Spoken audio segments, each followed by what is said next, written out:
Welcome back to the pod. We are so happy you guys are here. We have a lot of energy, but unfortunately it's been hard to focus. So, really relying on the Lord for that today. But let's jump into our first question. What has the Lord given you to get through today? The Lord has given me good health today. Because you said that last time. No, I didn't. I said that on the one we deleted. Take a moment of silence for the 2 that we filmed. It's fine. That both went to the trash. It's actually so sad. But also, I think that the Lord worked so much differently. Oh, yeah.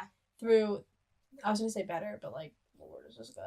Mm-hmm. But I think the Lord worked in... Hold on. We allowed the Lord to work in spite of us in the second 2. The first 2 were very, like, of our own will and strength. Period. So, yeah. It was a good thing, but, like, yeah. Yeah, but it's okay. Anyways. So the Lord gave you good health? Yeah, because my family has been sick. Yeah. I hate when my family is sick, because then I'm like... I was also sick. Sorry. It's okay. No, but I'm just glad that I'm healthy and we can film. Because I was low-key so worried at the beginning of the week. And I was like, no, I'm going to have to cancel, like, all my plans for this week if I get sick. Mm-hmm. And so, the stress and anxiety of that. But anyway, we made it to Thursday. So, I'm just happy to be here, you know? I love it. Yeah. I would say the Lord has given me energy today. Like, all day today, I haven't been super high energy, but, like, I've had, like, my bursts of energy that have gotten me through because I'm so tired today. It's not even funny. I'm, like, congested a little bit, and so my head hurts. And I've got, like, worship night this weekend that I've got to be able to, like, be good for and everything. And so, like, to have that little, like, burst of energy in the midst of, like, being exhausted from this week has been good. Mm-hmm. But... still tired, don't get me wrong, but I've got little bursts of energy, so it's been good. All right, our first question, kind of on topic, kind of just a little fun question. Kylie doesn't know it yet. I just thought of it. I'm nervous. You're probably gonna need a second to think about it, but it'll be good. Okay. All right, so the question is, what is the biggest step that you have taken with little to no vision of what it's going to look like? Like something that the Lord has just told you, step, move, this way, this door, whatever.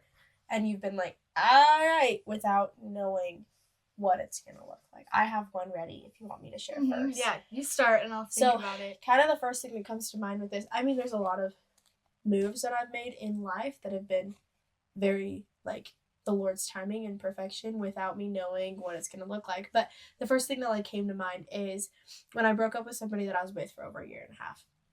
This person and I had talked about getting married, like, all of these different things. And there was nothing inherently wrong about our relationship except for, like, the Lord was not blessing it in the way that we wanted him to bless it in. And so we were very, like, making up the pictures of what our future looked like. And then the Lord, like, was just like, stop, like, don't move, backtrack, you need to step away from this. And that was a very, very hard decision, but just that little, like, I literally have no idea what's gonna come next. Like, I had to move churches, I was very, very heartbroken for months, like, all of these different things, like, how do I date again after being with somebody for this long and talking about getting married and all these things, and, like, making all these plans for marriage and kids and family and a house and all this stuff. Like, how do I restart? But trusting the Lord in that decision was, like, the best decision I've ever made in my entire life. To this day. There's obviously going to be more really good decisions. And then always, like, giving my life to Jesus is a pretty big one, too. But, like, that's the one that, like, without any knowing what was going to come next, knowing what the future was going to hold, like, honestly, it felt like there was no future in making that decision. But, like, the Lord has given me so much out of that. That would be mine. What do you got? Oh my gosh. You and the hard questions. I can't.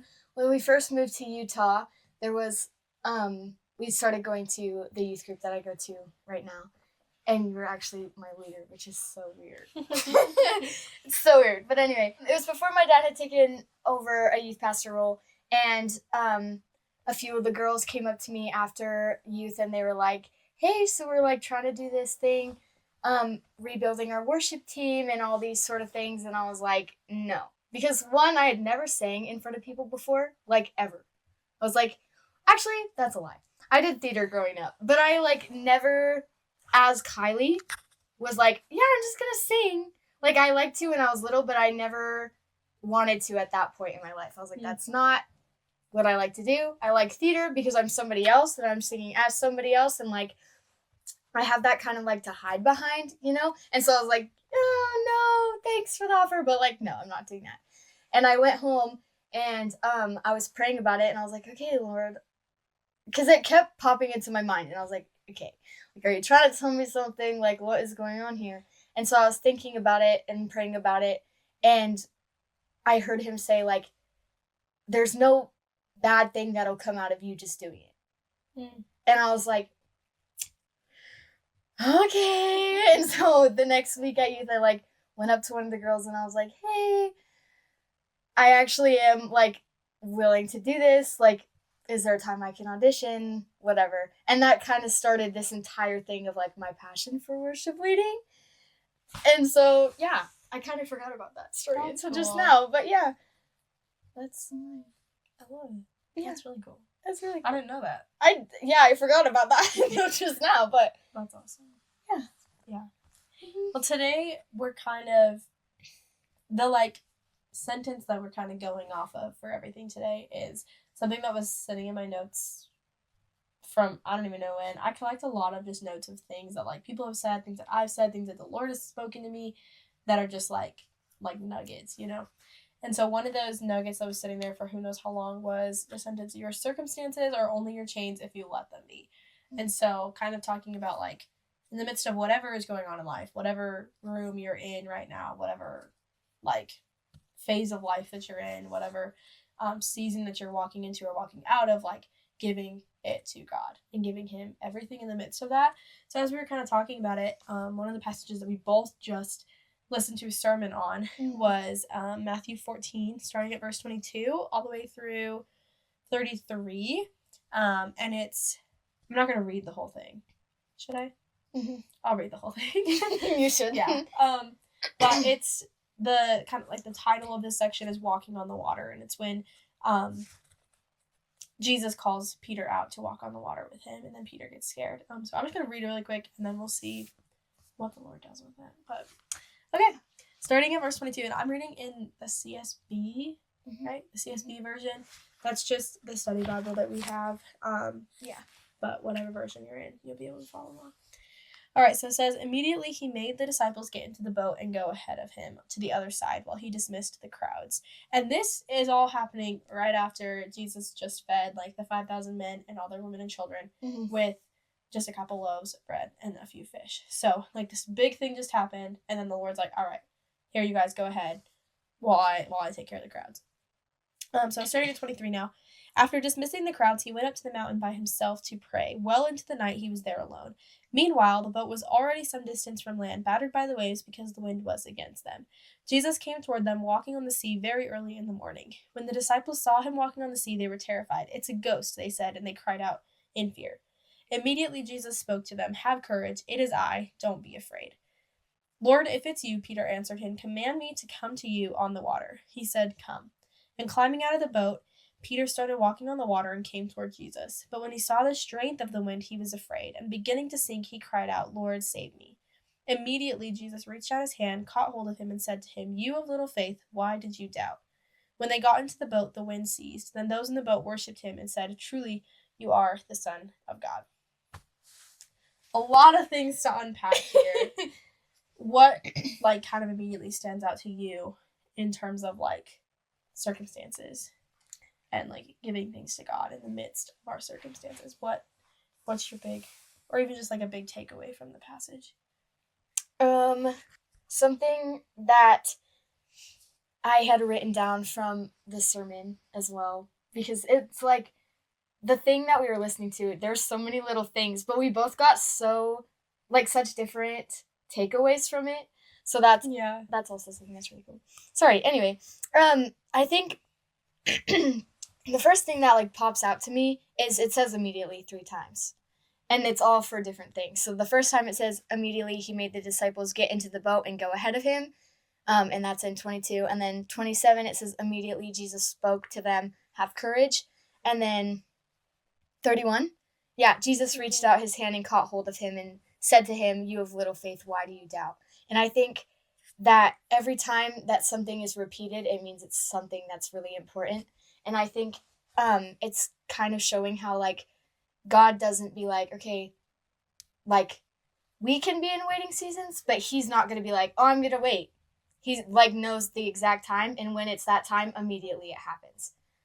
So, I have something to add to that. Yeah, go for it. Like, a realization that I just had is, like, he says, like, those 3 different immediatelys are with 3 very different things that happen. Like, the first one is an action that he gives them. He made them go onto the boat, and he made them go ahead of him. The second one, he's encouraging them in the midst of their fear. And then the third one, he's encouraging somebody in the midst of the doubt after the fear has kind of set in. So, like, he gave them a task.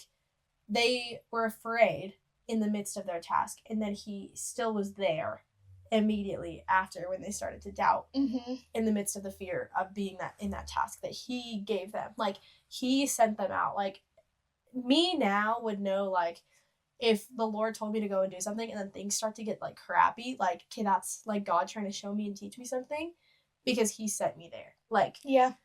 But, like, them just knowing what they know, like, me knowing what I know now is what I would do and what I would think in that circumstance. Maybe it would take a while to get there, but that's what I would think. And then them knowing what they know. I mean, they're the disciples, they should know, but yeah, them being human, again, like, it'll take you a second to get to that point. They immediately were like, this is just a storm. When it was like, no, like, this is the storm that I gave you, that I let you walk into, and that I'm right here with you when you're first afraid, and then also when you're doubting, which is really cool. Good. Yeah, that's really cool. That's awesome. Yeah. Which, one of the things that I kind of took away from this, like, sermon that we had listened to on this was that, like, our storms serve a greater purpose than just in the moment and in the now, and a greater purpose for people that are, like, outside of us too. Like, we can learn so much in the midst of this. Like, I'm sure Peter learned so much in the midst of the walking on the water, and then the falling, and then Jesus saving him, and then Jesus calling him this doubter, and then Jesus still, like, trusting in him and him worshiping God. But, like, also, verse 33, it says, then those in the boat worshipped him and said, truly you are the Son of God. So not only did Peter get reminded of who Jesus was, but the people around that just witnessed it got a reminder of who Jesus was and his, like, power and his sovereignty, which is really cool. That, like, in the midst of circumstances, it feels like it's crashing in on us, and the waves are all around us, and it's just me, and, like, there's so much more going on than just, like, outside of yourself. Yeah. Do you have anything to add? That's really good. I think no, I think that's really good. I think also the disciples were obedient too when they got in the boat. And I think a lot of us, we can be like, oh, well, we're, like, following God. Like, why are all these bad things happening? Like, we're obeying the Lord. But, like, the disciples obeyed the Lord by getting in the boat. They weren't like, no, we're leaving, actually. And they, like, it's not like that was something else that they were doing. And they were doubting, but they still obeyed. Yeah, they still obeyed, and they were doing things. But I think we can sometimes be like, oh, if I'm being like, okay, yeah, I'm going to go, God, like, let's do this. We feel like we're not going to have any trial or hardship or, like, go through any storms because we're obeying God. Yeah. And I think he might laugh at us a little bit and be like, I don't know what you're thinking, but that's not little faith. Yeah, like, that's not right. Because there's so many things that are going to come out of, like, obeying the Lord that are good, but also, like, you are so much closer to God after a trial than you were before. And he's going to use anything that you go through, any storm that you walk through, as a testimony to that. So, yeah. Something that I heard on this topic was, like, Jesus's followers were where they were, in the position that they were, in the storm that they were, at the time that they were, because of their obedience to Jesus. Yeah. So, like, when you're following those things, that, like, following Jesus is not a promise that things are going to be easy. In fact, things are so much harder when you follow Jesus. but following Jesus and following his commands and the steps that he's laid out for you put you into those positions to maybe doubt a little bit so that you can learn what it looks like to trust in him and to say, you know what, in the midst of all of this chaos, in the midst of this storm, like, I'm just going to hand it back to you because I know that you've got it and I know that you're sovereign and you put me here for a reason. Yeah. And I'm going to trust that, like, you're going to take care of it no matter what else is going crappy in my life or in this circumstance. Like, going back to kind of, like, that breakup that I had gone through, like, in the moment, it was miserable. Like, it did not feel like a question that came into my mind so much in that circumstance was like, why would a loving God make my heart break in this way? Like, did I not listen to him? Like, did I step into this relationship, like, out of my own wants and desires? Like, did I mess up somewhere along the road, like, way back when I stepped into this? Because, like, why would he give this to me if he's just going to take it away from me? And, like, I don't know the answer to that. I don't know if that was a decision of fault on my part or what.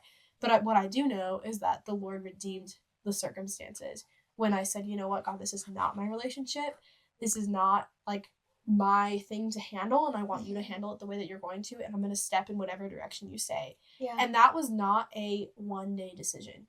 Like, that was months and months and months of talking to my mentor and talking to my mom and praying and getting into the secret place and getting into the word to know the Lord's voice so much so that when he said, this is done, I knew that that was him and that I knew that I wasn't making that decision. And I can't speak for the person on the other side of it, but for me, that was a hard decision, but a needed decision. Mm-hmm. And it led me to so many places that I, like, never would have been possible had I not even sought after the Lord's voice in the middle of confusion and chaos. Yeah. 3 kind of words that we kind of, like, capitalized on when it comes to this passage and just, like, different circumstances like this was circumstances, chains, and concentration. Mm-hmm. Can you speak on concentration a little bit? Because you were the one that brought that up to me, and I was like, whoa. So can you speak on concentration? Yeah. So in the thing that we were listening to, there's a few other examples too, but the pastor said, if you can't change circumstances, change your concentration. And kind of, like, actually going off of what you were just talking about with that whole breakup situation, like, there's so many things that we will go through that will be like, God, like, what is this circumstance? Like, it looks like there's nothing that's coming out of this. There's nothing that's, like, good about it. There's nothing coming from it. Like, I'm not telling anyone about it. Like, what is going on? But there's so many times where we're concentrating on, like, I'm not getting anything out of this, or, like, this person didn't either. Like, there's so many small boxes that we can be looking at. And when we choose to change our perspective and be like, what if I get to tell my daughter or something in 20 years about this and she doesn't make a decision because of this and it changes the entire course of her life? Like, we have so many, I feel like, almost doubts and being like, well, God, if I don't see how you're using this right now, like, are you not using it?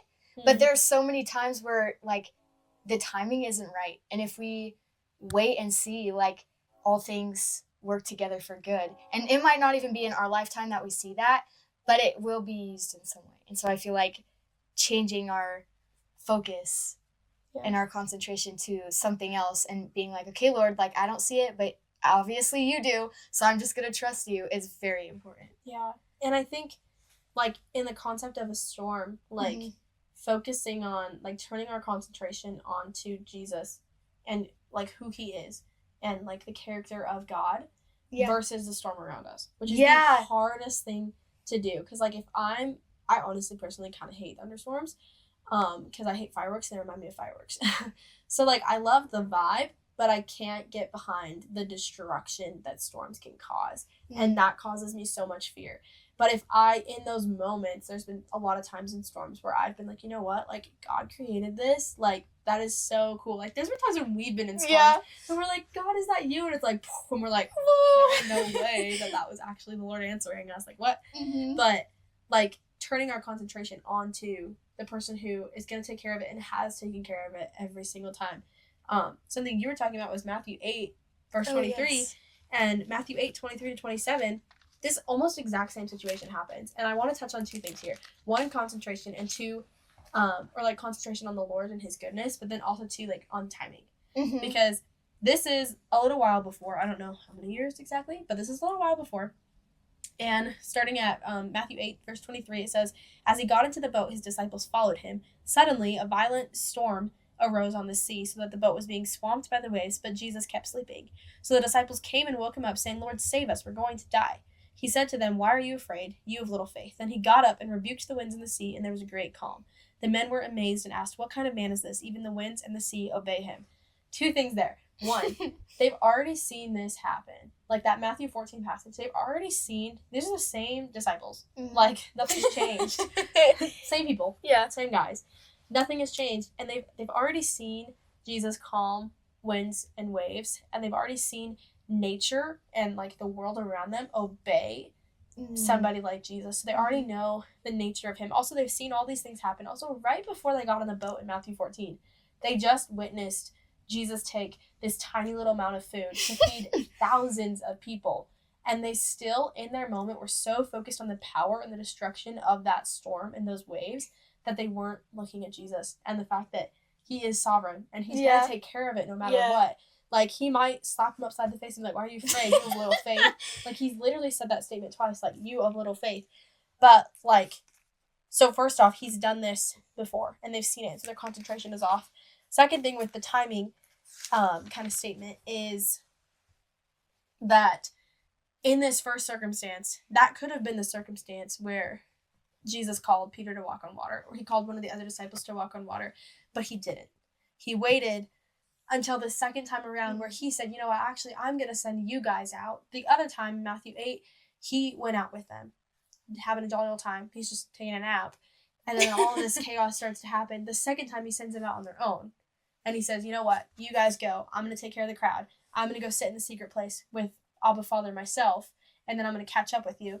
And he caught up with them walking on the water, and they were afraid for the second time. They didn't walk on water the first time, but they were afraid of this vision that they should have known it was him. They should have known it was Jesus. They spend so much time with him. But then in the midst of all these waves and this chaos, when he calls out to Peter, because Peter's putting him to the test, Peter should have known that Jesus was the guy and that he would take care of him because he took care of him way back when on the exact circumstance in the boat, in the storm, in the waves. But the timing of it is Jesus so intricately designed each of those moments. And I think a part of that is the first time he was with them, the second time he said, "You know what, I'm going to let you guys try this by yourself." And they still had little faith, which just solidifies our need for a savior. Yeah. And I love how the Lord handles it too. Jesus is he walks out, he's a little calm. I just picture it in my brain. The waves are crashing over him. He's not wet at all. Yes. He's just walking. And he's have courage. What are you doing? Probably the chillest person ever. And he's why are you freaking out? Calm down, it's just me. It's guys. just I'm not a ghost. Calm down. And I think it's so cool to see in this passage how gracious he is to the disciples, even though it's the second time this happened. Because so many times we do that too. And it could even be a similar situation. We're like, "Lord, I don't know what you're going to do. I'm scared. The storm's too big for me," all these things. But he's have courage. We've been through this before. We can we can go through it again. And if the disciples that were physically with Jesus forgot, then it's he knows that we're going to forget. Yeah. And so he knows that in our forgetfulness, he's going to come back and be "It's okay. We've done this before. Let's do it again, but this time with me." And have courage. Take this step of faith that I'm calling you to. Yeah. And even though it looks like your circumstances are crumbling, this step of faith is going to be what leads you forward and leads you with me. And I feel we have to have that faith, which is really hard to have sometimes. Yeah. But once we take it, our entire lives can change. And so I feel that's really cool. As you were saying that of the we've done that before too. Mm-hmm. The sentence that came to mind, and it's probably gonna hit home with you, but I'm sure Don't like make somebody me else needs to cry. hear it. But like the sentence that I think of us saying is like, "But Lord, this is such a hard decision. Like, how can I trust your word, and how can I trust that I'm doing the right thing in what you've asked me to do?" And he's like, "Listen, whatever decision you make, I'm still in the storm. Like, I'm still right next to you. Yeah. I'm still with you. I'm still going to," in verse 32, when they got into the boat, the wind ceased. Like, when you take that step, when you make that decision, when you accept that job, whatever it is, like, I'm going to get into that boat and the storm is going to calm. Simply because you're walking in obedience. You're walking with your eyes on me, not the storm. Mm-hmm. And I'm still there with you. Like, and that's what matters. Yeah. What a God. Yeah. So cool.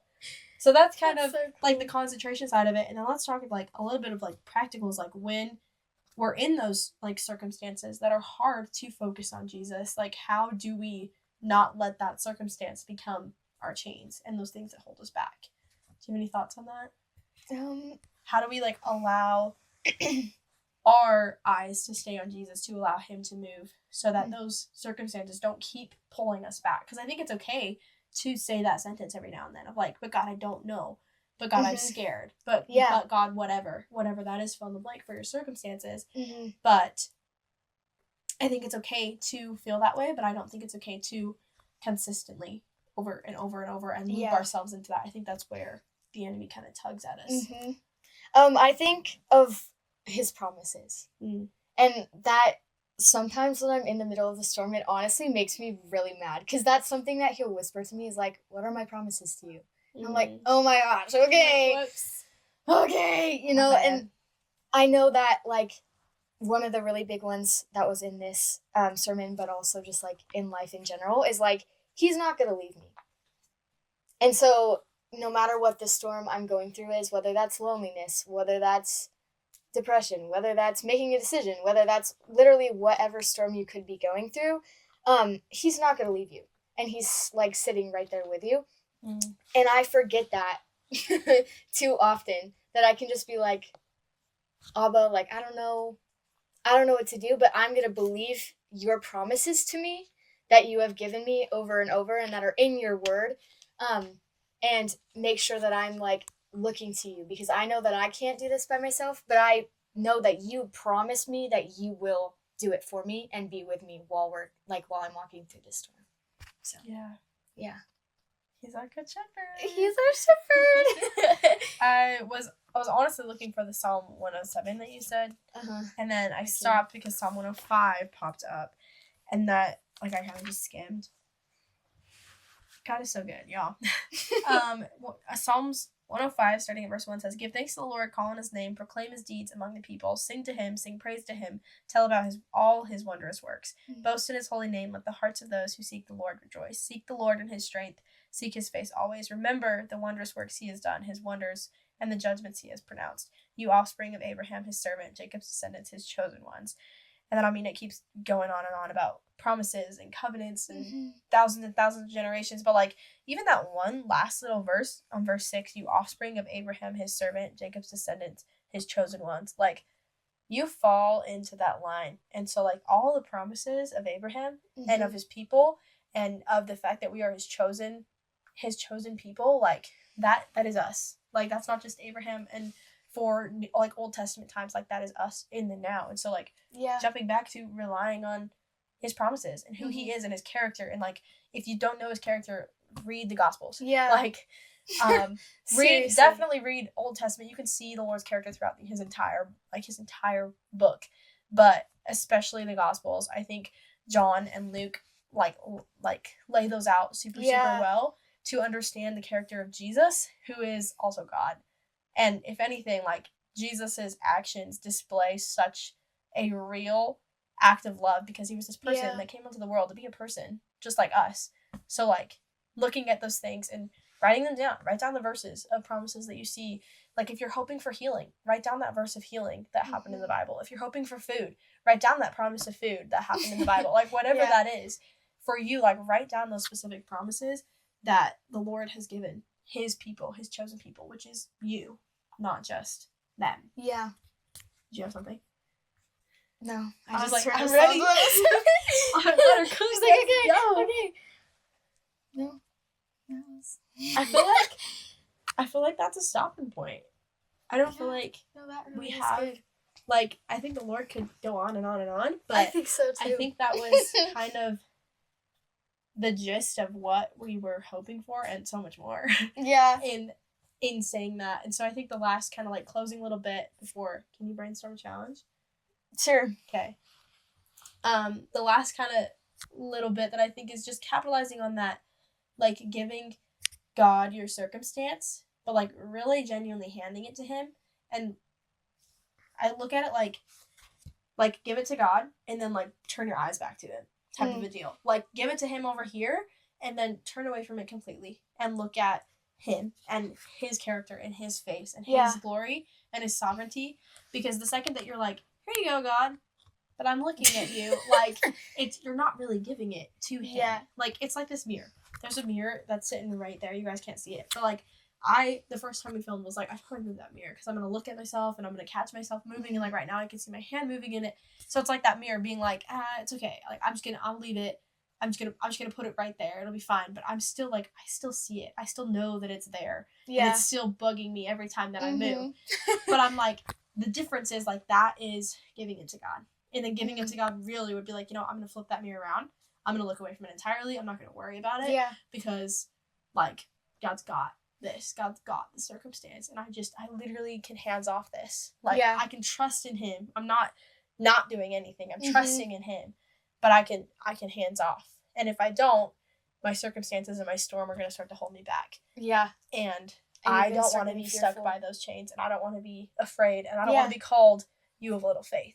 Like, I want to be the, like, what did Peter say? What was his exact words? I don't know. We'll find it. Hang on. Bear with us. She's going. 3 words. He said, Lord, save me. Like, I want to be that. I want to be that one. Like, that was a real, raw, genuine, just like, Lord, help me. Mm-hmm. Like, even just like, Lord. Like, 1, 2, 3 words of like, God, I need you. And I'm going to trust in you. And here's my crap. And I'm going to let you take care of it. Because I trust in you and your promises and your sovereignty. That has never failed. Mm-hmm. And will never fail. Yeah. And I say the fear tests the faith. So, be praying this week about what steps of faith you can take with him. Specifically, the ones that he might have already been nudging you about, and you're, like, fearful about them. You're like, Lord, like, no. You're like, not that one, like a different one. That's the one that you need to be praying about, because that's when you're really going to see, like, him start to really move in your life. And it's so cool to see that on the other side of the storm. But it's so cool to see that eventually. Even, like, with my worship thing. If I would have never taken that step of faith and been like, hey, I want to do this worship team thing, I wouldn't have been able to get my calling of worship ultimately that I got this summer. So. And I think the calling wouldn't have stopped or not happened. No. It just might have been different. We delay. Different timing. We delay the timing for ourselves because of our lack of obedience. Ooh! That'll preach. That one's as you were kind of saying that really quick and then we'll go. Yeah. I was thinking of... That one stung a little bit. But it's good. This is the verse. It's just a different version. Proverbs 3, 5-6 says, trust in the Lord with all your heart and do not rely on your own understanding. In all your ways know him and he will make your path straight. Yeah. Like, I'm just going to leave it at that. Like, the Lord's got it. Mm-hmm. But the second that you try to do it by yourself or hand a piece of it to him is when you're going to start to drown. And you're going to start to fall. And he's literally standing there like, I'm ready. I just need you to ask for help. Yeah. And all you have to pray is, Lord, save me. Period. All right. Okay. We love you guys. That's Thanks a wrap. For listening.